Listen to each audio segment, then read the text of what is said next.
कि उसका थोड़ा काम बाकी है, वह उसे पूरा करने के बाद आ जाएगा। अविनाश की बात सुनकर वे लोग मुस्कुराकर वहां से चलने लगे थे।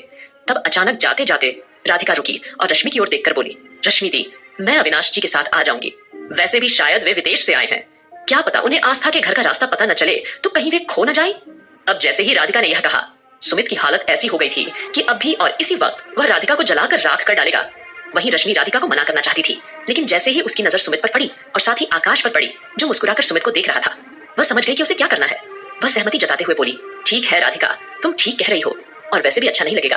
वैसे भी वो आस्था का भाई है तो हमें उसका ज्यादा ख्याल रखना चाहिए। तुम एक काम करो, तुम रुक जाओ, हम लोग चलते हैं, क्यों आकाश। अब जैसे ही रश्मि ने यह बोलकर आकाश की ओर देखा, आकाश ने तुरंत हाँ में हाँ मिला दिया था और मुस्कुराते हुए बोला, हाँ हाँ ठीक है, आप यहीं रुक जाइए, हम लोग चलते हैं। यह बोलकर जल्दी ही वे लोग वहां से जाने लगे। लेकिन सुमित तो एक जगह पत्थर के जैसा जम गया था। ऐसा लग रहा था कि राधिका के बिना वह एक कदम भी वहां से नहीं हिलाएगा। लेकिन तभी आकाश ने सुमित के कंधे पर हाथ रखकर बोला, यार तू यहाँ खड़ा खड़ा क्या कर रहा है, चलना, देर हो रही है। वैसे भी तुझे जाने की जल्दी थी, चल अब हम चल रहे हैं। ऐसा बोलकर जल्दी ही लगभग सुमित को घसीटते हुए आकाश और रश्मि उसे वहां से ले गए थे। लेकिन सुमित बार बार मुड़ मुड़ कर राधिका की ओर ही देख रहा था और राधिका ने मुस्कुराकर सुमित की तरफ पीठ पलटी, क्योंकि वह जानती थी कि अगर सुमित ने उसे मुस्कुराते हुए देख लिया तो उसे इस बात का अंदाजा हो जाएगा कि राधिका ने जो कुछ भी किया सिर्फ और सिर्फ सुमित को जलन महसूस कराने के लिए किया था। वेल, अब जल्दी ही वे लोग घर पहुंच गए थे। जैसे ही वे लोग घर गए तो उन्होंने देखा कि वहां पर नानी माँ और दादाजी उदास से बैठे हुए थे, क्योंकि नानी माँ दुर्जन सिंह के उस तरह के व्यवहार के बाद काफी हद तक परेशान थी। तभी जैसे ही वे लोग वहां आए, दादाजी इधर उधर देखते हुए बोले, हाँ न, ध्रुव नहीं आए, वे तो तुम लोगों के साथ ही गए थे ना। तब रश्मि सारी बातें बताते हुए बोली, हाँ हम लोग तो वहां पार्क में आस्था का इंतजार कर रहे थे, लेकिन आस्था वापस नहीं आई और फिर ज्यादा देर भी हो गई थी और हम सबको धीरे धीरे भूख भी लगने लगी थी, तो इसीलिए हम वापस आ गए। तब दादाजी बोले, लेकिन बेटा अविनाश और राधिका बिटिया कहाँ है। तब सुमित चिड़चिड़ा सा होकर जवाब देते हुए बोला, वे कहाँ होंगी, वे अविनाश के साथ पार्क में है, उसके साथ वापस आएंगी, कहीं अविनाश जी रास्ता न भूल जाए। सुमित ने यह इस तरह चिड़चिड़ापन में कहा।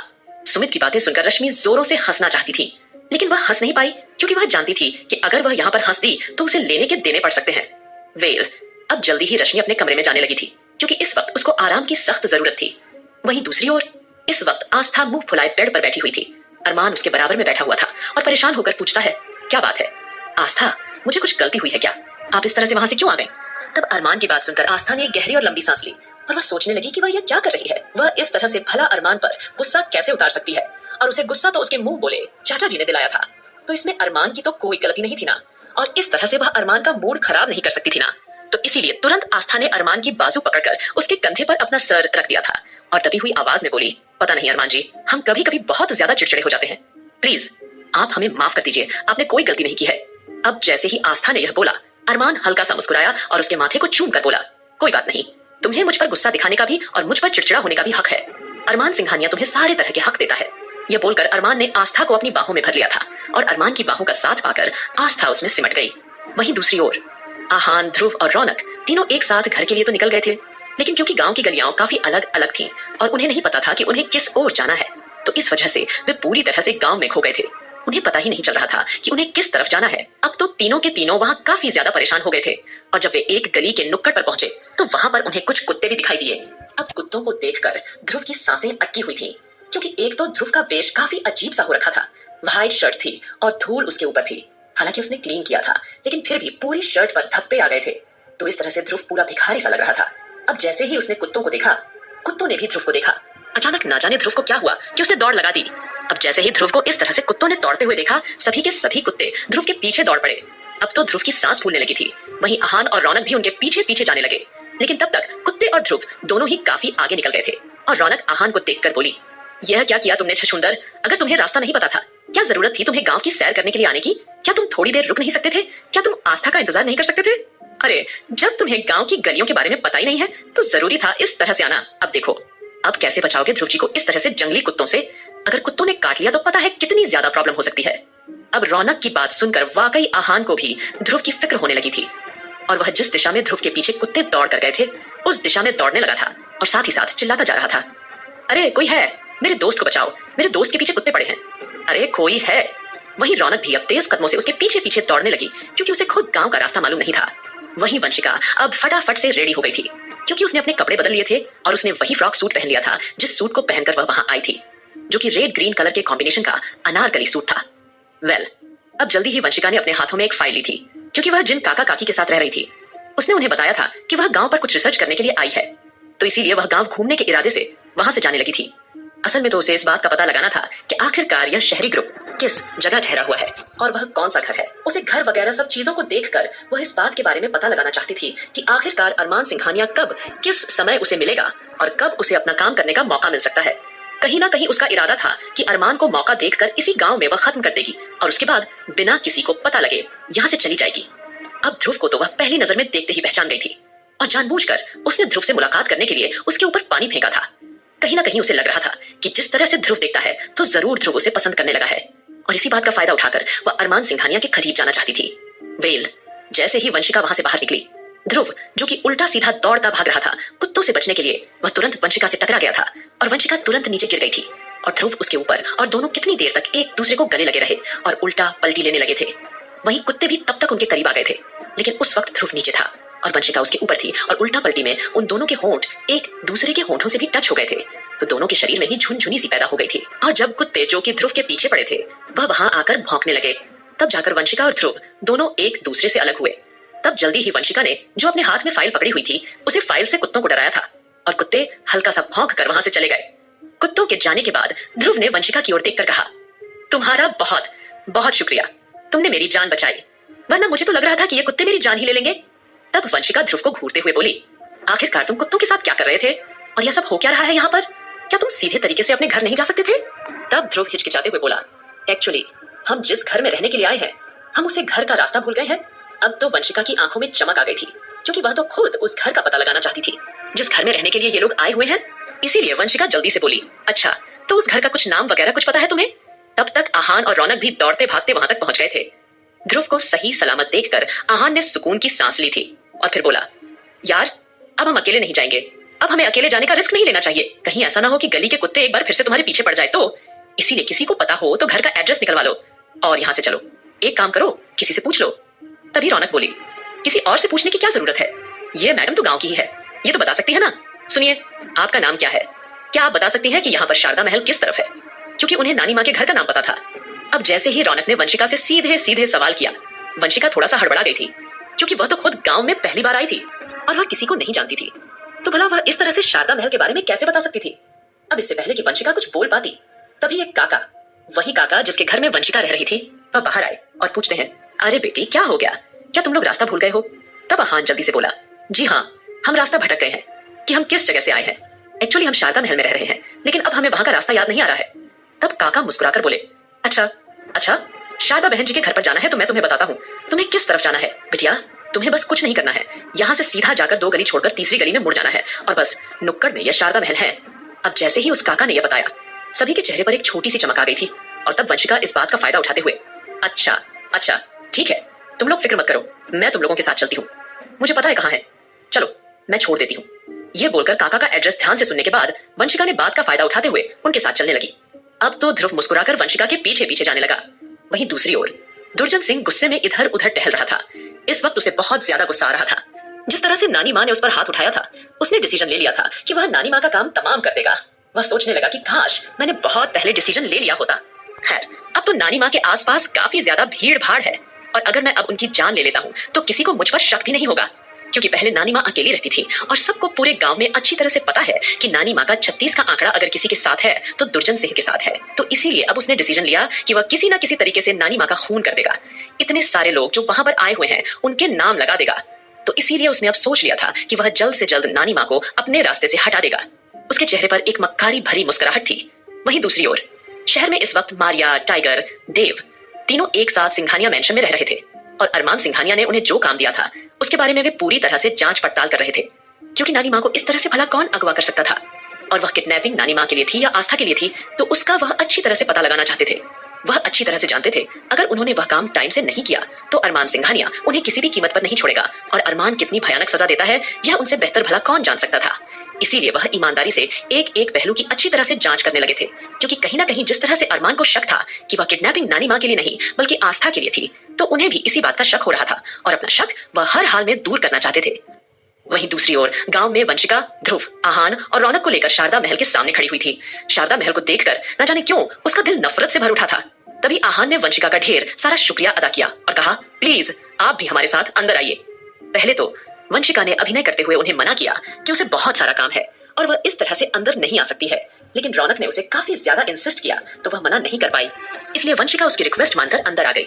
आखिरकार वे उन्हें यहाँ तक लाई थी। वंशिका तो वैसे ही वहां से जाना चाहती थी, लेकिन उनके एक बार बुलावे पर अगर वह अंदर जाती तो शायद किसी को भी उस पर शक हो सकता था। इसीलिए वंशिका ने बहाना बनाते हुए कहा, एक्चुअली मुझे बहुत सारा काम है, मैं गांव पर रिसर्च करने के लिए यहाँ आई हूँ, इसलिए मुझे अभी जाना होगा। वंशिका ने यह बात नहीं छुपाई थी कि वह शहर से आई है, क्योंकि अगर वह इस तरह की कोई बात छुपाती तो हो सकता था कि उन लोगों को उस पर शक हो सकता था, क्योंकि वंशिका कहीं से भी गांव की नहीं लगती थी। एक पल को गांव की वेशभूषा में भले ही वह गांव की लगती थी, लेकिन उसे डर था, और वैसे भी ध्रुव उसे पहले ही स्कूटी पर देख चुका था। तो कहीं ना कहीं यह सोचते हुए वंशिका ने उनसे नहीं छुपाया और उसने कहा कि वह अपने कॉलेज के प्रोजेक्ट को पूरा करने के लिए इस गांव में रिसर्च करने आई है, और इसलिए यह गांव उसके किसी दोस्त का है, तो उसी ने रेकमेंड किया था, इसलिए वह यहाँ आई है। क्योंकि रौनक ने उससे यह सवाल किया था कि अगर उसे किसी गांव पर रिसर्च करनी थी तो वह आसपास के गांव पर भी तो कर सकती थी, इतनी दूर आने की क्या जरूरत थी। तब वंशिका ने बहाना बना दिया था कि उसकी एक फ्रेंड यहाँ इस गांव की है, तो उसने अपने गांव के बारे में ही उसे रेकमेंड किया, तो वह यहाँ आ गई। तो इसीलिए किसी के मन में भी अब वंशिका को लेकर कोई सवाल नहीं था। अब वंशिका जल्दी ही वहां से जाने लगी, लेकिन रौनक उसके सामने आकर उसे रोकते हुए बोली, प्लीज आ जाओ ना अंदर, पता नहीं क्यों तुमसे मिलकर मुझे बहुत अच्छा लग रहा है, एक अलग तरह की पॉजिटिव वाइब्स तुम में से आ रही है। जैसे ही रौनक ने यह कहा, वंशिका मुस्कुरा दी थी। उसने रौनक को गले से लगाया और रौनक ने भी वंशिका को गले से लगाया था। वंशिका का अरमान की फैमिली में एंट्री करने के लिए उन सबसे दोस्ती करना जरूरी था, इसीलिए वह प्यार से सबसे पेश आ रही थी। हालांकि ध्रुव से उसे थोड़ी सी चिढ़ भी हो रही थी, क्योंकि ध्रुव उसे अजीब सी नजरों से देख रहा था। लेकिन अभी वंशिका अपना जोश में होश नहीं खोना चाहती थी, इसलिए उसने ध्रुव से कुछ नहीं कहा था। अब रौनक के साथ वंशिका जल्दी ही शारदा महल के अंदर जाने लगी। वहीं दूसरी ओर आस्था और अरमान एक दूसरे को किस करने में पूरी तरह से बिजी थे। लेकिन रश्मि अब आस्था को लेकर परेशान थी, क्योंकि रश्मि को नानी माँ ने बता दिया था कि आस्था अपसेट है। दादाजी ने उन लोगों को थोड़ा थोड़ा बताया था, ज्यादा बात नहीं बताई थी कि गांव में इस तरह से किसी को नानी माँ से प्रॉब्लम है, तो किसी ने इस बात पर ज्यादा ध्यान नहीं दिया। मामूली सी बात समझकर सब लोग आगे बढ़ गए थे कि गांव में छोटे मोटे हादसे होते रहते हैं, कोई इतनी बड़ी बात नहीं थी। अब जैसे ही वंशिका सबके साथ अंदर आई और रौनक वंशिका के साथ एकदम मुस्कुरा कर बात कर रही थी, तो सभी लोग खुश थे, क्योंकि सभी रौनक के चेहरे पर मुस्कुराहट देखना चाहते थे। कहीं ना कहीं नानी माँ और दादाजी दोनों ही मुस्कुरा रहे थे, क्योंकि रौनक की खुशी के लिए ही तो उन्होंने गांव का प्लान बनाया था, और फाइनल उसमें वे सक्सेसफुल होते हुए भी नजर आ रहे थे। जैसे ही वंशिका अंदर आई, तब रौनक ने चहकते हुए वंशिका की मुलाकात रश्मि से करवाई थी। वंशिका सभी से प्यार से मिल रही थी। धीरे धीरे राधिका, सुमित, एंजेल सबसे वंशिका मिली, लेकिन उसकी नजरें किसी और को ढूंढ रही थी, और वो कोई और नहीं बल्कि अरमान सिंघानिया था। जैसे ही वंशिका सबसे मिली और फिर जब अरमान सिंघानिया कहीं दिखाई नहीं दिया, तो वह किसी से पूछ भी नहीं सकती थी कि अरमान कहाँ है। तो इसीलिए वह बोली, एक्चुअली मुझे देर हो रही है, मुझे काफी ज्यादा काम करना है। लेकिन रौनक ने वंशिका को रोकते हुए कहा, तुम जा सकती हो, लेकिन तुम्हें मुझसे वादा करना होगा कि जब तक हम 15 दिन की ट्रिप पर यहाँ हैं, तो तुम्हें भी हर रोज हमें ज्वाइन करना होगा, क्योंकि हम हर रोज गांव के अलग अलग हिस्से में घूमने जाएंगे, और तुम्हें तो वैसे ही रिसर्च करनी है, तो तुम्हारी भी मदद हो जाएगी। जैसे ही रौनक ने यह कहा, वंशिका ने तुरंत हाँ कह दिया था, और जैसे ही वह वहां से जाने लगती है, तभी उसे सीढ़ियों पर से अरमान सिंघानिया नीचे उतरता हुआ दिखाई दिया। अरमान को देखकर वंशिका की आंखें चौड़ी हो गई थी, अपने आप ही उसकी आंखें लाल होने लगी थी। अरमान को देखते ही उसका खून पूरी तरह से उबलने लगा था। वह इस वक्त अरमान की जान ले लेना चाहती थी, लेकिन जैसे ही अरमान के ठीक पीछे उसे आस्था उतरती हुई दिखाई दी, अब तो वंशिका की हैरानी पूरी तरह से बढ़ चुकी थी, और उसने अपना मुंह तुरंत दूसरी तरफ कर लिया था। आस्था को पहली नजर में देखते ही वो पहचान गई थी। आस्था वही लड़की थी जो कॉलेज में उसके साथ जब वहां उदास बैठी हुई थी, तब उसके पास आकर बैठी थी। अब तो वंशिका पूरी तरह से चौंक गई कि आस्था यहाँ क्या कर रही है। तभी रौनक की आवाज आई, देखो आस्था भी आ गई। देखो वंशिका, मैं तुम्हें बताना भूल गई, यह आस्था है, और यह जो आ रहे हैं यह मिस्टर अरमान सिंघानिया है। आस्था उनकी पत्नी है। जैसे ही रौनक ने वंशिका को आस्था और अरमान का परिचय दिया, तब तक आस्था और अरमान नीचे आ गए थे। अरमान ने एक सरसरी सी नजर वंशिका पर डाली थी, उसके बाद वह नानी माँ या दादाजी के पास जाकर बैठ गया था, लेकिन आस्था रुक गई थी और रौनक के चेहरे की मुस्कुराहट देखकर ही खुश थी। तब रौनक ने चहकते हुए आस्था और वंशिका का परिचय करवाया था। वहीं आस्था की नजर जैसे ही वंशिका पर पड़ी, तो थोड़ी देर के लिए वह चौंक गई थी, क्योंकि वंशिका को उसने देखा था जरूर था, लेकिन वह छोटी सी मुलाकात थी, और इतना कुछ बीच में हो गया था कि आस्था के दिमाग से वंशिका पूरी तरह से निकल गई थी। लेकिन उसे वंशिका पहली नजर में ही काफी ज्यादा जानी पहचानी लगी थी। वहीं वंशिका मन मन में डर रही थी कि कहीं आस्था यह ना बोल दे कि वह लड़की तो उसी के कॉलेज में पढ़ती है। हालांकि वंशिका ने इस कॉलेज में फर्स्ट ईयर में फर्स्ट टाइम ही एडमिशन लिया था, और उस दिन उसका कॉलेज का तीसरा चौथा ही दिन था, तो इसीलिए रौनक उसे नहीं जानती थी। लेकिन अब वंशिका को इस बात की चिंता होने लगी थी कि कहीं आस्था उसे पहचान ना ले। अगर आस्था ने उसे पहचान लिया तो उसका पूरा प्लान खराब हो जाएगा। रौनक के परिचय कराने पर आस्था तुरंत वंशिका के गले लगते हुए बोली, nice to meet you Vanshika, ना जाने क्यों तुम्हें देखकर ऐसा लग रहा है कि जैसे मैंने तुम्हें पहले भी कहीं देखा है। तब वंशिका की थोड़ी सी घबराहट कम हुई और चेहरे पर एक मुस्कुराहट लाकर वह बोली, नहीं नहीं, मिसेस सिंघानिया, जरूर आपको कोई गलतफहमी हुई होगी। मैं तो आपको पहली बार देख रही हूँ। अब जैसे ही वंशिका ने अपनी घबराहट को कम करते हुए ये कहा, आस्था हल्का सा मुस्कुरा दी थी और बोली थी, हाँ हाँ हो सकता है, लेकिन फिर भी तुम्हें देखकर बिल्कुल भी ऐसा नहीं लग रहा है कि तुम कोई अजनबी हो। वाकई तुम बहुत प्यारी हो। यह बोलकर आस्था ने वंशिका के गालों को छू लिया था। तब तक ध्रुव नहा धोकर वहां आ गया और आकर आस्था के सामने खड़ा हो गया। वंशिका की ओर देखकर बोला, भाभी आपको पता है आज क्या हुआ? वंशिका जी ने मेरी जान बचाई। आज ये हुआ कि मेरे पीछे इस नालायक की वजह से कुत्ते पड़ गए थे, क्योंकि इस नालायक ने हमें गांव घूमने के लिए बोला था और हम रास्ता भटक गए और मेरी हालत देखकर कुत्ते मेरे पीछे पड़ गए। ध्रुव ने एक एक करके सारी बातें आस्था को बता दी थी। इतनी लंबी कुत्तों वाली बात सुनकर आस्था जोरों से हंसने लगी। आस्था को इस तरह से हंसते हुए देखकर बाकी सब भी मुस्कुरा रहे थे। वहीं अरमान आस्था की हंसी में पूरी तरह से खो गया था, क्योंकि आस्था जब भी खुश होती थी ना, वह उसे बहुत प्यारी और कुछ अलग ही लगती थी। ऐसा लगता था कि दुनिया भर की मासूमियत उसके चेहरे पर सिमट कर रह गई हो। अरमान प्यार से आस्था को देख रहा था। कहीं ना कहीं आस्था की खुशी उसके लिए कितनी ज्यादा इंपॉर्टेंट है, यह जाकर उसे यह बात अच्छी तरह से समझ में आ चुकी थी। अगर आस्था उदास होती थी तो अरमान को लगता था कि आसपास का पूरा एनवायरनमेंट सिर्फ और सिर्फ उदास है। सब है, अरमान की पूरी खुशी सिर्फ और सिर्फ आस्था के खुश रहने पर ही डिपेंड करती थी। यह बात वह अच्छी तरह से समझ चुका था। फिलहाल अब जल्दी से रौनक ने आस्था से कहा था, हमको पता है, मैंने वंशिका को अपनी इस गांव की ट्रिप पर साथ चलने के लिए कह दिया है। मुझे पूरी उम्मीद है इससे यहाँ पर हेल्प भी हो जाएगी और हम सब गांव घूमेंगे तो और भी मजा आएगा। जैसे ही रौनक ने चाहते हुए यह कहा, कहीं ना कहीं आस्था खुश हो गई थी। रौनक की यह मुस्कुराहट न जाने वह कब से मिस कर रही थी, लेकिन अब रौनक का मुस्कुराता हुआ चेहरा सभी की आंखों को ठंडक दे रहा था, स्पेशली आहान के। आहान तो बार बार रौनक को ही देख रहा था और मन ही मन में सोच रहा था, हाय, मैंने कभी भी नहीं सोचा था कि कोई लड़की मुझे इतना ज्यादा इफेक्ट कर सकती है कि उसके हंसने बोलने से मुझे फर्क पड़ सकता है। वो कहीं मुझे भी सच में प्यार हो गया? जैसे ही आहान ने मन ही मन में यह कहा, ध्रुव ने तुरंत उसे कोहनी मारी थी और बोला था, हाँ हाँ तुझे भी प्यार हो गया है, लेकिन अपने प्यार का इजहार इतनी तेजी से सबके सामने करने की क्या जरूरत है? अब आहान चौंक गया और ध्रुव की ओर देखकर बोला था, लेकिन तुझे कैसे पता चला कि मैं मन ही मन में क्या सोच रहा हूं? तभी ध्रुव आहान के कानों में सरगोशी करते हुए बोला था, बेसिकली अगर तू इतनी तेजी से सोचेगा तो मुझे तो क्या पूरे के पूरे गांव को भी सुनाई देगा। यह बोलकर ध्रुव ठहाका लगाकर हंस पड़ा था। वही आहान का दिमाग घूम गया और वह तुरंत ही उसे पकड़ने के लिए उसके पीछे दौड़ने लगा था। वही ध्रुव कभी दौड़कर कभी किसी के पीछे छुप जाता तो कभी किसी के पीछे छुप जाता और इस चक्कर में वह सीधा वंशिका के पास आ गया था। और जैसे ही आहान ध्रुव को पकड़ने के लिए दौड़ा, अचानक ध्रुव ने वंशिका के कंधों को पीछे से पकड़ लिया था और वंशिका के पीछे छुपते हुए बोला था, आहान प्लीज देखो, हाथ मत उठाना, मैं तो बस सिर्फ सच कह रहा था, तुम इस तरह से मुझ पर हाथ नहीं उठा सकते हो। अब तो आहान बोला था, ध्रुव के बच्चे, आज तो मैं तुझे जिंदा नहीं छोड़ूंगा। तू मेरा दोस्त है कि दुश्मन है? जब देखो मेरी टांग खींचता रहता है, जब देखो मुझे बातें सुनाता रहता है, लेकिन आज तो तू गया काम से बेटा, आज मैं तुझे नहीं छोड़ूंगा। वही आस्था और साथ ही साथ रश्मि, आकाश, सुमित, एंजेल, अरमान, दादाजी और नानी माँ सभी के सभी मुस्कुराकर उन दोनों की नोक झोंक देख रहे थे। इस बीच वंशिका, जो पूरी तरह से ध्रुव के हाथों को ही देख रही थी, जो कि इस वक्त उसके कंधे पर रखे हुए थे, अब वंशिका घूर कर ध्रुव को देखने लगी थी। वहीं ध्रुव को तो इस बात का एहसास नहीं रहा। वह तो उस वक्त सिर्फ और सिर्फ आहान से बचने की कोशिश कर रहा था और इस कोशिश में वह वंशिका के कितने करीब हो गया था उसे एहसास नहीं रहा।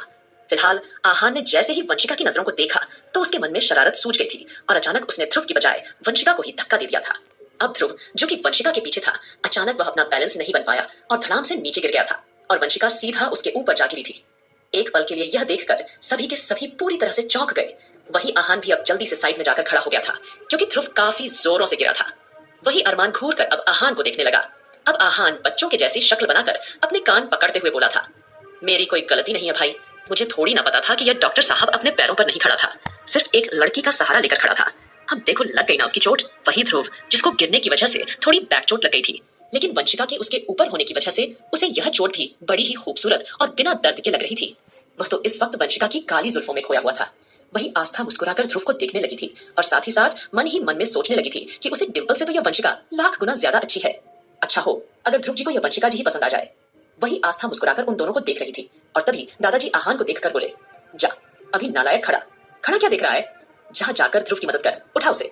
अब जैसे ही दादाजी की आवाज ध्रुव के कानों में सुनाई दी, वह तुरंत ही अपने खूबसूरत हसीन ख्वाब से बाहर आया और फटाफट से उठने लगा था। रौनक भी वंशिका को उठने में मदद करने लगी थी। वहीं आहान भी अब जल्दी से वहां आया था और वह भी ध्रुव को उठने में मदद करने लगा था। ध्रुव जानलेवा नजरों से आहान को देख रहा था, लेकिन तब तक वंशिका थोड़ा सा शर्माने सी लगी थी, क्योंकि इस तरह से सबके सामने वह ध्रुव के काफी क्लोज हो गई थी। फिलहाल जल्दी से वंशिका खुद पर कंट्रोल करके रौनक की ओर देखकर बोली थी, अच्छा रौनक, मैं अब चलती हूँ और मैं तुमसे बाद में मिलती हूँ। यह बोलकर